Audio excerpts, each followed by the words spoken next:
Fakat yoğunuz bir tal kazanlı bolsun. Boşunda her xil nandan qıp gül çıqırı getiren. Bundaq yumşaq nan hammadan xoşaq bo'ldi. Çoğlağımı, ballağımı, üzümüzgümü. Bugün küncüt təmlik piyaz qatlamız qılımız. Təmiga gap ketməydi. 3 gün tursumun ketib qalmaydı. Yumşaq altını saqlab turdu. Rengi qarab 20 kelatidiği deyman. Bu öyrüqliş maskilib qalmasın. Siz dukanal satsınız mı buldu? Azraq unga azraq tuz quyib alamiz. Tuz deb ketdinglar, buni axir qo'ydim. Yerimini issiq qaynagan qaynaq suv bilan, yerimini soğuq suv bilan ximir yoğurib alamiz. Buni biz uşaq parçalar bölüp, zuvuli qilib, mayni jiqiraq chechib, yerim sat tursun. Bu mayning roli o'zaro bir-birisiga chaplashmasliklar emas. May maş ximirini baqidi. Elastikligini texim oshirdi, qatlami texim o'xshaydi. Biz ma pishiq zamoni no'g'ishlan ezib olamiz, chalib bo'lib ezib olsak bo'ladi.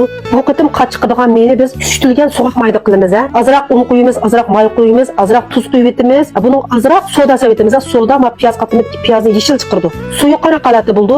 Biz bu acimiz yumaloq qaltik ekilimiz. Biz ma qachiqadigan mayni tashi surkib olgandan keyin buningga zimoni chachimiz, so'ng piyozni chachimiz. Buni mandak o'raymiz. Buni bakrak tatimiz, tasdiq elastiklik bak yaxshi boshqa so'zildi. Pis-pislar bunda qatlasak bo'ladi. Yana birisini o'xshamagan usulda qatildim. Ham buni ichiga joyanni qo'shib etdim. Joyan deganimiz qo'jodi jo tuzdiki yana. Shu teologiyalarda bak asanlar bo'ladi. Buni o'rniga o'shamdan ishlasanglar bo'ladi, zir ishlasanglar bo'ladi, ishlatmasanglar bo'ladi. Azroq puruq chiqadi, ta'min bo'ladi. Uchinchisi bunda mandak usulda qatildim. Qanday usulda qatilsanglar bularda chiroyli chiqaverdi. Bu 10 minut tinib tursin. Biz bosh qig'inimizni boshda ichib qozonga solamiz. Bu qatilma qat'iy qozon tanlamaydi. Sizlar qanday qozonda qilsanglar bo'laverdi. O'ti normal o't bo'lsa bo'ladi. Buni yerimini biz qaynoq suvda pishirib olgan xamir bo'lg'achqa, chalib chiqqan xamir. Qozonda uzoq turmasin bo'laverdi. Qozon uzoq turib ketsa, bu qatlama qattiq chiqib oladi.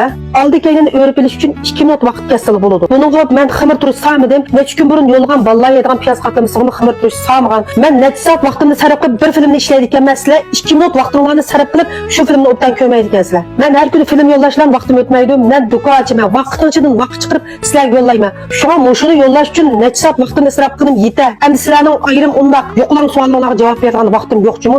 Shunga siz mushuni qilma deydigansiz, bir necha qitim ortiq ko'ring, bir yeringiz tushib qolmaydi. Mana bir damning ichida kunjut ta'mlik piyoz qatlamasi tayyor bo'ldi. Buningda kunjutning ta'mi, sho'lsoning ta'mi ham joyaning ta'mi uch qo'shilib, shunchalik mezlik puroq hosil qildi. Baktamlik. Mana bir tarafini tasanglar mundoq cho'lib ketadi. Ming qavatlik qatlama deklama. Undan siz sinab boqamsiz. Bizning bugungi darsimiz tugadi. Darsdan tushdik.